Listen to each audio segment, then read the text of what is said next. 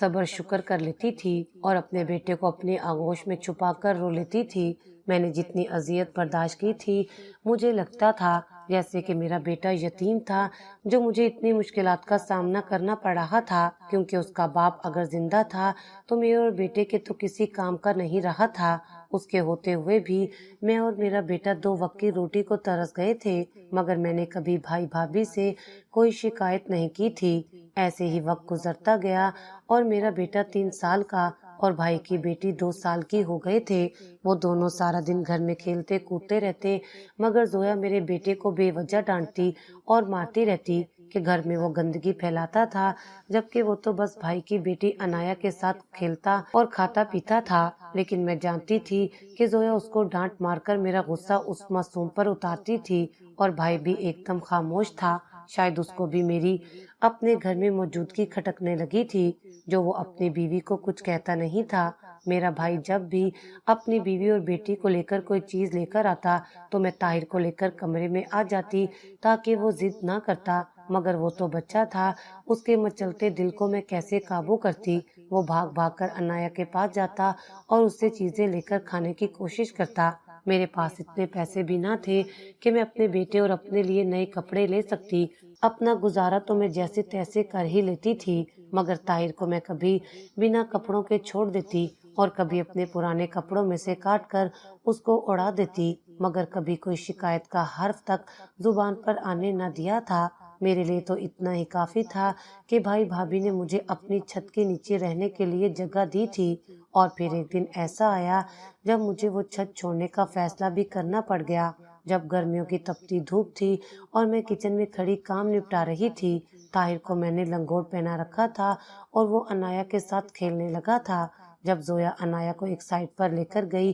اور اس کو پھل کھلانے لگی، وہ دیکھ کر طاہر کے منہ میں بھی پانی بھر آیا تھا۔ تب بھی وہ مجھے یا اپنی ممانی سے کچھ کہے بنا فریج کی طرف گیا تھا اور فریج کا دروازہ کھول کر کچھ کھانے کے لیے ڈھونڈنے لگا تھا۔ میری نظر اسی پر تھی۔ میں اس معصوم کو بڑے غور سے دیکھ رہی تھی جو پاؤں کی ایڑیاں اٹھائے کچھ کھانے کے لیے دیکھ رہا تھا۔ تب اس کا ہاتھ رات کی بچی ہوئی روٹی پر جا کر رک گیا۔ اس نے وہ روٹی کھینچنے کی کوشش کی تو اسی کوشش میں سامنے رکھا جوس فرش پر بکھر گیا، جس کو دیکھ کر زویا غصے سے کھولتی ہوئی اس کے پاس آئی اور اس کے ننگے وجود پر زوردار تھپڑ مارا۔ جب ایک تھپڑ سے کچھ نہ ہوا تو اس نے 2-3 تھپڑ اور اس معصوم کو جڑ دیے اور کہنے لگی کہ بھوکے ننگے، ہم نے تیری روٹی کا ٹھیکہ نہیں اٹھا رکھا۔ اس معصوم کے ہاتھ میں رات کی سوکھی روٹی ہی تو تھی، وہ بھی اس ظالم نے اس سے چھین لی تھی، اور پھر فریج کو بھی تالا لگا دیا تھا۔ وہ میرے سامنے میرے معصوم 3 سال کے بیٹے کو